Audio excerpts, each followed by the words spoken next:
Here we go. There's no title bigger than this. It is great to be back. Welcome to the Worlds. Wow.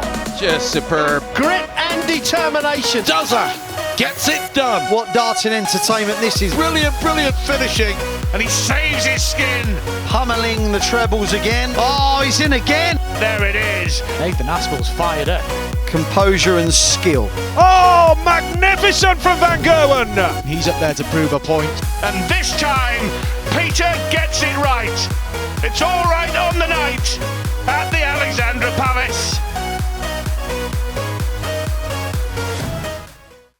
Hello and welcome to Alexandra Palace for the William Hill World Darts Championship. This is On The Wire. We'll be talking you through the greatest, the biggest, the best darts tournament in the world. But first off, we've got to address how we can actually put this on. So we've got Chief Executive Matt Porter from the PDC. Matt, how have you managed to make this work? Well, it's been a few months' effort to get us to where we are tonight. I mean, the disappointing thing is, of course, that it may only be tonight that we actually are able to bring members of the public in and give them the chance to enjoy the darts. But we've proven this year that we can deliver safe environments for the players and for the staff with our behind closed doors events. We'd hope for the opportunity to be able to prove we could do that on a wider level with the public as well, and we may only get one shot at it, but I'm still confident we can deliver it. It's just a shame that it's maybe not going to be with all the bells and whistles we'd like. It's one thing having a week with 32 players in a venue like the match play or the Grand Slam, but 96 players over 3 weeks with an international holiday of Christmas in the middle and New Year. I mean, this is just different level, isn't it? Yeah, the challenges have been pretty severe, to be honest. You know, bringing guys in from all across the world, you know, issues with visas and quarantines and things like that. And then, you know, getting all the health and safety signed off for us to be able to sell tickets in the first place, regardless of whether people are able to use them or not.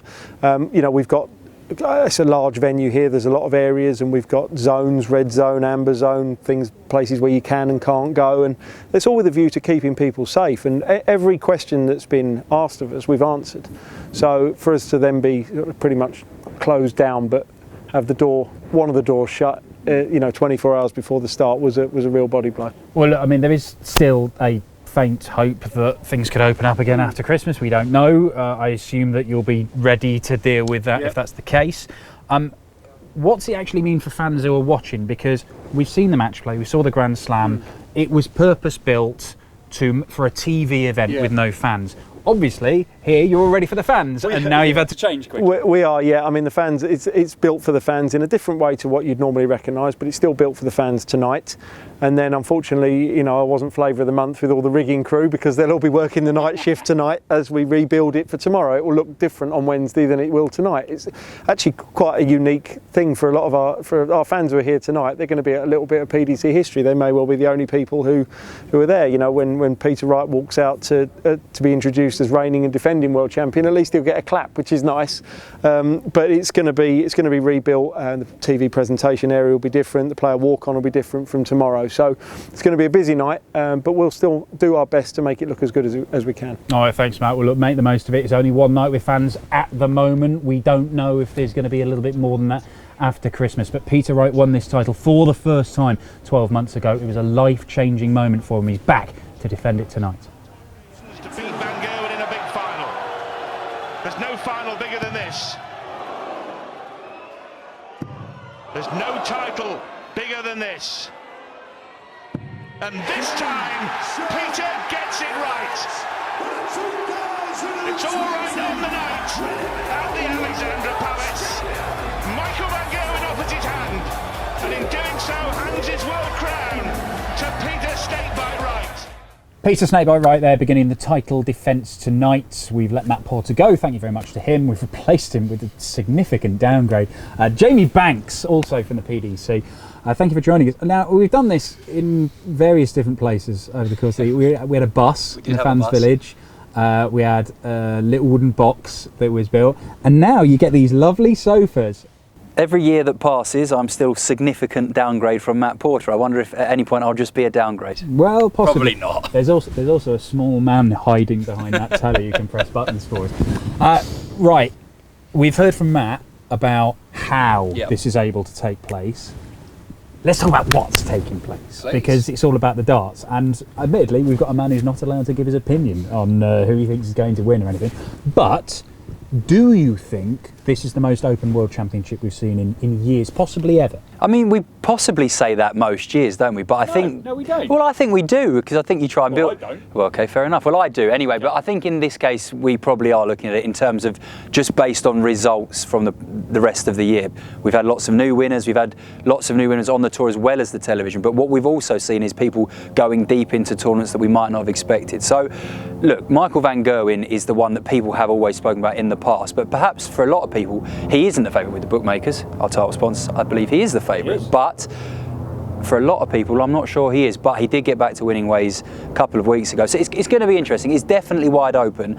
And I think with the fact that there is no crowd, whilst we're obviously devastated about that, a lot of the players will be looking at this saying, if there was ever a chance for me to win this, based on everything that's happened this year in terms of results, this is the one. Is it a good thing for darts from a business perspective to have all of these new winners? José de Sousa of Portugal, Dimitri van den Berg of Belgium, Glenn Durrant of Middlesbrough, all new major winners this year. Is that good for the game, or has it grown because we've had a dominant force in MVG and before that Phil Taylor? I think in sport it's always nice to have sort of the kingpin for people to try and knock over, and I don't for any second believe that Michael van Gerwen isn't still that man that people look at and go, I want to beat him. But in terms of a business or a global sport, we call it the global game, it is growing, and the fact that more and more people are winning these big events, I think shows other people from around the world, from wherever you may be, that this is a sport you can go and achieve in. There's no point having a force that just dominates and dominates and dominates. Even when Taylor was, you'd still get the odd person who tried to at least compete with him. It wasn't a case of turn up, Taylor wins and someone comes second. There would always be a little rivalry, wouldn't there? Van Gerwen's had the same. He's had sort of Anderson and Taylor and others. But now we have a point where, yes, Michael van Gerwen might be the number one in the world, but there are so many others that think to themselves, I think I've got his number at the moment. So yeah, look, it's brilliant for us. More people that can win. Bookmakers don't know how to separate some of them. It's going to be fascinating. Yeah, it is going to be fascinating. Let's have a look at the quarters. You see here, this is the first quarter, Michael van Gerwen's quarter, obviously. Now, Dimitri van den Berg's in there, the World Match Play champion. You've got Johnny Clayton and Joe Cullen. I tell you what, Dimitri, Luke Humphreys, they've met on this stage before, and if Luke could beat Paul Lim, who I know is everybody's favourite player, but if he could, that's not an easy game for Dimitri to get his campaign off. By no means, and obviously there are a lot of ifs, buts and maybes, and if Luke does get through against Paul, it's a cracking contest. But again, as we've said just previously, you look at any of those names, particularly on the left-hand side, any of the seeds, and you think, I can't tell you he's definitely not going to win this. That's the best thing about it this year.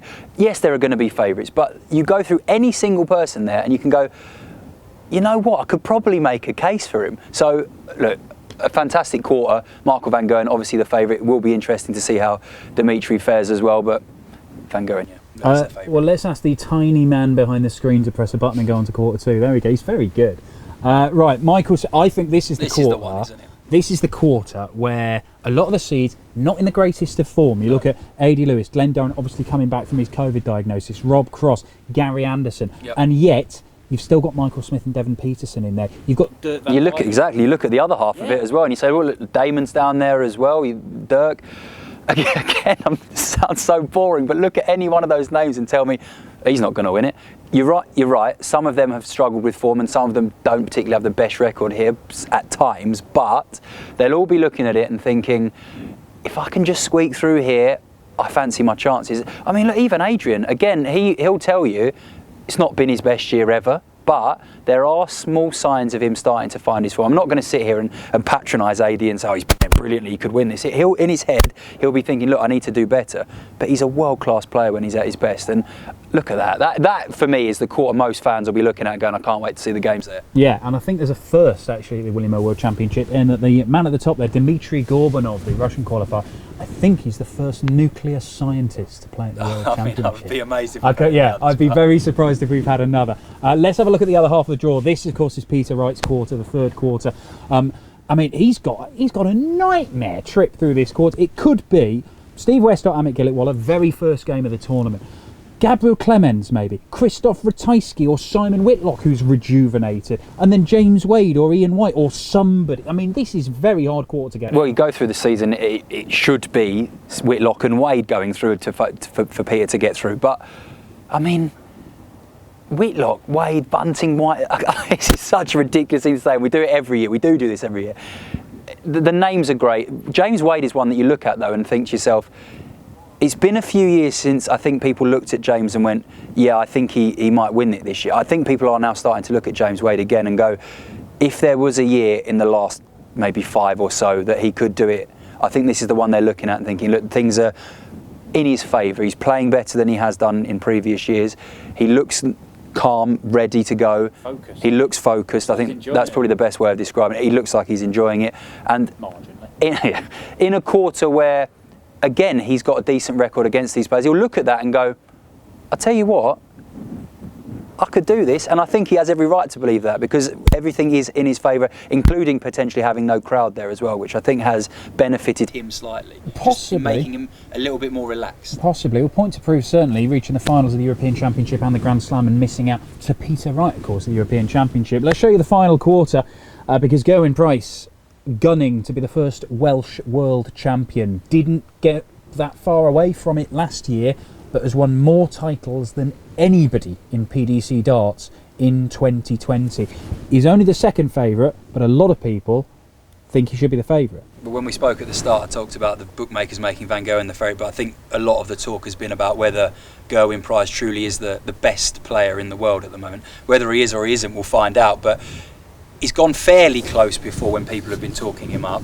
This is a big year for him, and again, it's a difficult quarter, they all are, but I think in his head he believes that everything that's happened this year, well, he's even said it in interviews, he doesn't quite count it as he might have done in the past, but if he were to win the World Championship, he said, don't worry about any of that, I'll be counting that. Yeah, don't listen to that. But it's a massive year for him. Another one in there, Nathan Aspinall, again, has done well at this tournament before. He'll believe that this is his year. They'll all believe that this is their year, but again, look, Jose's in there as well. Vincent van der Voort's had decent runs.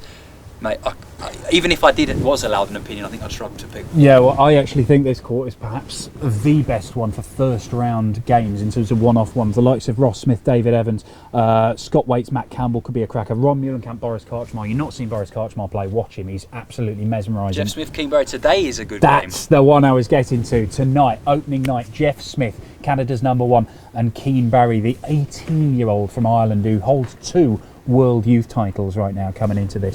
There you go. That is our lineup for tonight. In fact, Peter Wright, we did a little thing with Selco, one of the PDC's sponsor partners. I'll just mention them there.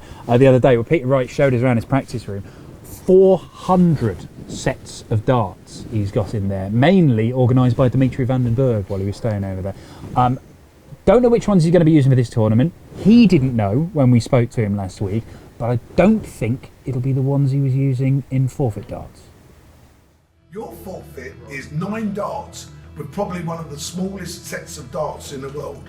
But you're sort of pretty used to changing darts around anyway, so I can't see that being a problem. Away you go, game on. Come on, that was in. They're on the floor. I've got rubber points. See? Solid start, Pete. Solid start. Good score. Thought you was good. There we go, 13, 26, and 28. Last 3, Pete. 16, 34, 39. Pete opens up with 67. Yeah, he's not going to be using those. Don't know which ones he will use. I've no idea. He may use several. He's been doing that a lot lately. Let's just show you the fixtures again for tonight. Steve West, Amit Gilitwala. Look, we don't know about Amit Gilitwala, Indian qualifier. I believe he's over here as a student and he's qualified that way. But we do know about Diogo Portela against that man, Steve Beaton. Well, I mean, there's no point in me talking about this game, is there? Please, over to you. Well, that's it. I mean, Steve Beaton playing in his 30th consecutive World Championship campaign. That breaks Phil Taylor's record. And it will break my heart if he doesn't go on a run at this tournament. Nothing against Diogo, but oh my word. Peter Wright will round things off tonight against either West or Gilitwala, but that is the game we've both picked out. Jeff Smith, a former World Championship finalist from his BDO days and a winner in the North American Championship, one in Vegas, of course. Keen Barry, how good could he be? Because he's flying the flag not just for Ireland and for himself, of course, but for youth darts, for the JDC, for the development, all this sort of stuff. It's a big part of it, isn't the fact that he's come through part of the system, and it could show how good it could be. I think he's very good. I've been watching him a while. I think he's a proper player. Listen, he's got a tough first round game there, but it's all experience. He's been here before, but it's all experience, isn't it? Just getting on that stage and learning. He's got time. There's a lot of pressure on him, mind. People are expecting a lot from him, but I do think he's a top player. Whether he wins tonight or not, I don't know, because that is really a pick-em game. But he's got a big future if he gets everything right. Well, look, Peter Wright won this title last year. He didn't have it entirely plain sailing. Noel Malikdem nearly caught him early. Can he avoid a similar scare tonight? You can watch it. We've got fans in the hall for the first time in a UK darts event for several months. It's for one night only, though. Make the most of it. The William Hill World Championship is getting underway.